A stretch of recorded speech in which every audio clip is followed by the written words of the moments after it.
Alright, so this is the picture I actually drew last night and tried to make it a quick sketch. Actually turned out pretty okay for a sketch. I know that I'm not that great on portraits, however I can, but this is a reference and they look nothing alike. Very different. Although precision is not necessarily my first thing to go, but it does give me OCD a little bit, so I do want to make it a little bit more precise, and I do want to copy this handsome guy. Okay, so I'm gonna try to do this. I'm gonna cheat a little bit and actually use the light board to copy the face to see if I can actually achieve this handsome look in the pencil. Because here, this guy, he reminds me of what's his name? Gosling? What's his first name? The actor? Oh god. Okay, I looked it up. Ryan Gosling. This is who reminds me of. So we're gonna try to make this guy. So for some reason I do want to get some accuracy, so let me get prepared for that. Okay, so my light board is ready, my desk is ready. Let's see. Try to make it look cool.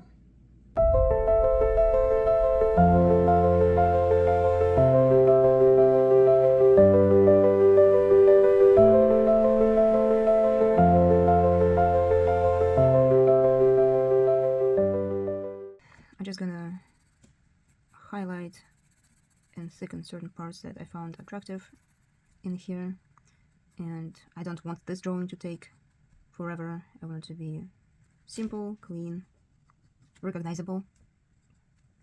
And obviously the picture I'm using for the reference seems to be a watercolor painting. When I found it on the internet, it was distorted, so I had to kind of shrink it and adapt it to what I'm actually going to be drawing. Shadowing is also interesting to study, because the person who drew this picture obviously is a professional, and they're doing a really good job with this. Now, again, I don't feel bad copying, because it also helps me study the hand of an artist, study the where the shadows properly placed.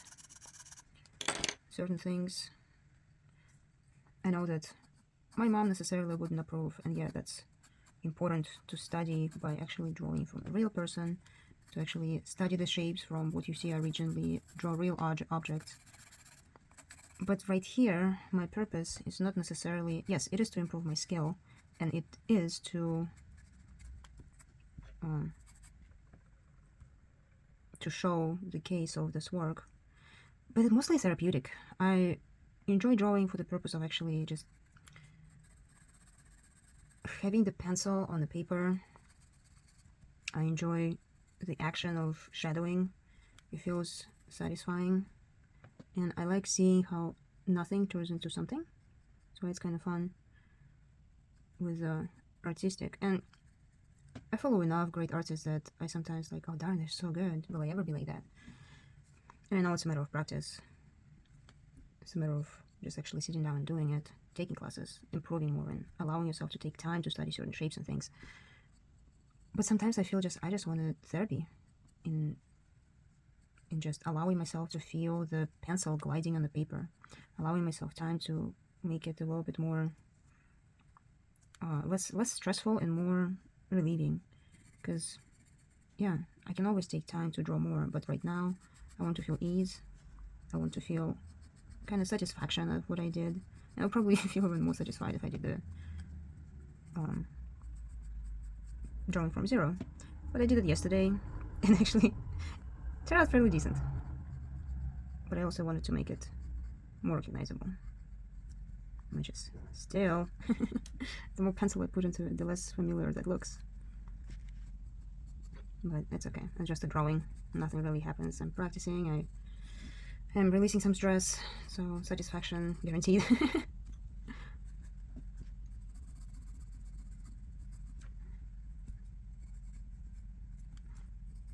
I think he still looks like Ryan Gosling. What is it? Maybe it's subliminal messaging? I don't know. maybe next one I'll draw Ryan Gosling and see how that turns out to be. It's like, might as well. He kind of, at this point, maybe I should make it a game. Draw a character, see who that character looks like, and draw another one. Because when I drew Cara Delevingne recently, oh my god, she looks beautiful, but who that is? It's not Cara Delevingne. That's just funny.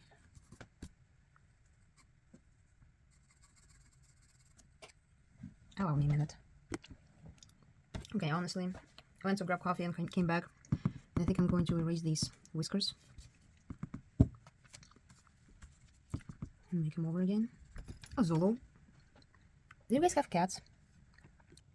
You know, those animals that live in your house and jump everywhere while you're busy doing something. Oh, I love you, Zulu. Okay, let's see. So let's see if I can actually make these lips look normal. Anything similar to Jesus on the left. Maybe I should have used a color pencil, but I guess I'm committed to this now. Also, sometimes when trying to make something similar to what you see, it seems like repeating the strokes may actually be similar or useful. And sometimes it seems like it's just not the right decision. Like with that beard. I like how they drew the beard here, even though it's watercolor. But as I'm trying to put it in the pencil, it looks just like whiskers, and that is not satisfying. I don't want Jesus to have whiskers. I think it's goofy. This part is obviously darker.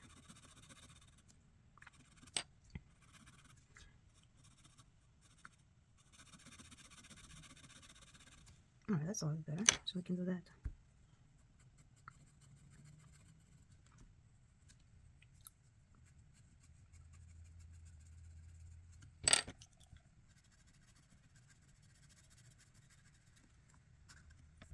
I'm not sure why I'm trying to detailize all of this right now. I just want to do a quick sketch and kind of make it recognizable. That's it.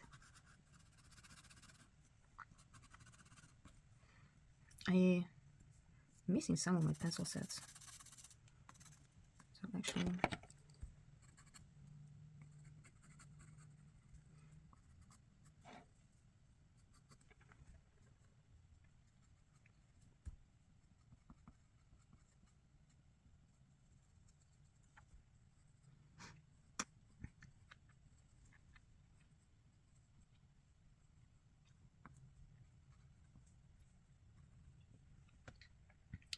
It's actually better than the one yesterday. I'm actually happier about this one. I'm not gonna go too OCD on this. I wanna be able to post it before I have to go to work. And I want to kind of memorize the parts where the light hits, where the shadows are, a little bit better. So for the next time when I'm trying to draw a face of anyone on my own without a copy cheat code, then I can actually, you know, comprehend the structure of the face without distorting it. Which, I mean, I feel like that's normal. Things get distorted here and there. There are some really interesting paintings of Jesus that don't look anything like I would imagine Jesus to be. Like I just recently learned that you probably saw it on the internet, one of the paintings of Jesus from Mount Siena, I think, Siena. It's in Egypt. They have supposedly, speculatively, one of the oldest paintings of Jesus. And it looks interesting because it's obvious that they were painting it from left to right or something. I'm sure they had great painters at that time, but it's some hairy century ago, you know. And I don't know. I know in the Renaissance, some painters were really good, and some painters were not so good. There are some paintings that are really disturbing. And even though we're not talking about paintings today, it's definitely the ability to make portrait recognizable. I find it important. That's why people want portraits, because they want to admire the talent and they want to see it's kind of like a legacy thing.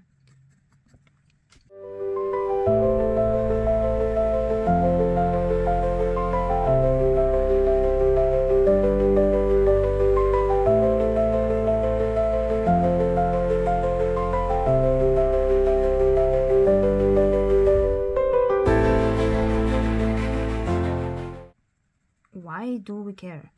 I just was cleaning up for this purpose of this video. I was cleaning out storage on my phone, and I realized how many pictures I have from museums and certain things that I was just taking pictures of everything. Like, why, Lana? Why?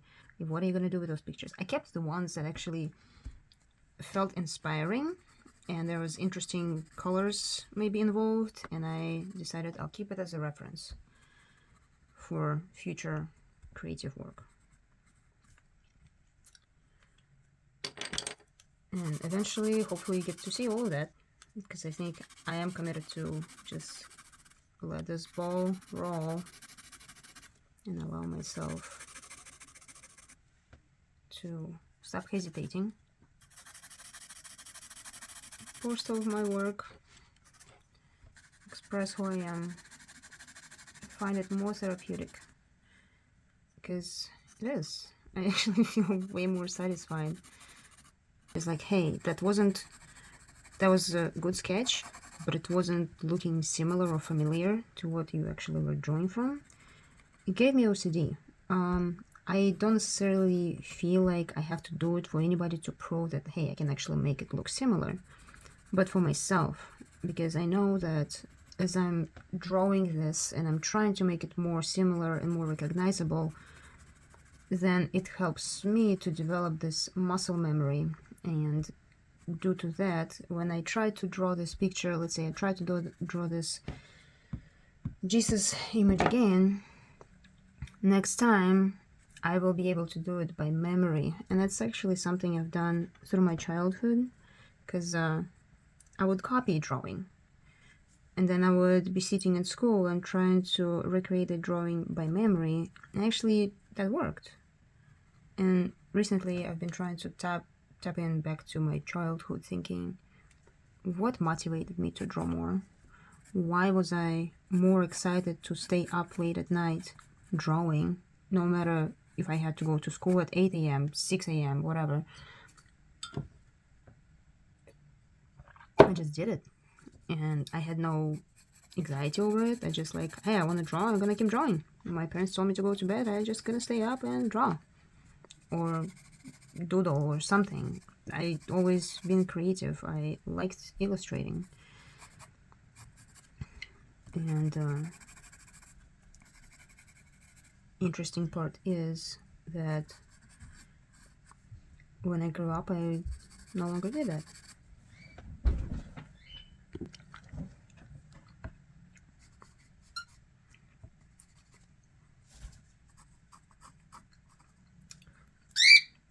Oh, God. If you hear the bird chirping, that's a demon. It's probably because I'm drawing Jesus. He came.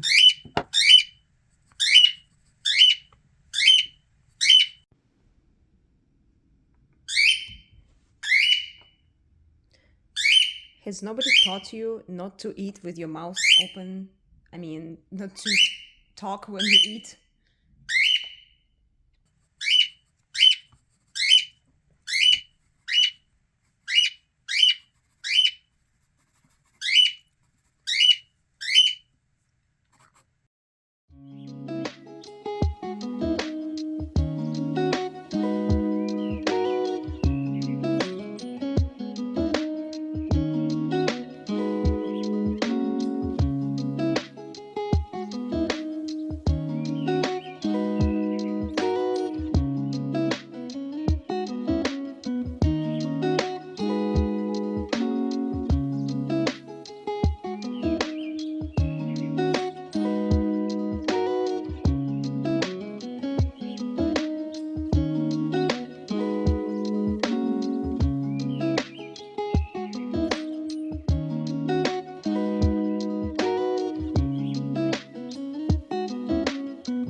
I feel like I'm overthinking everything now at this point, so I just want to finish it.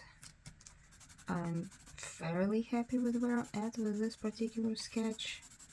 I think it will work for now. And yeah, Lana, just gotta practice more portraits if I want them to be similar.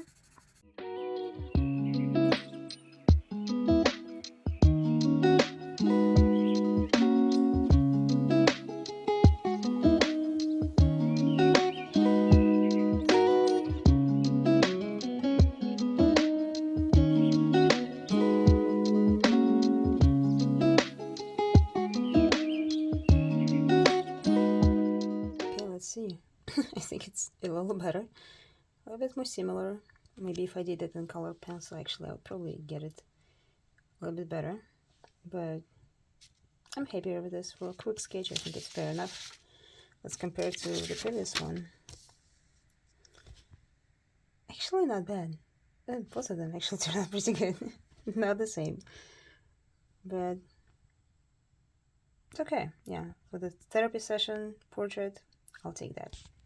Well, thanks for watching.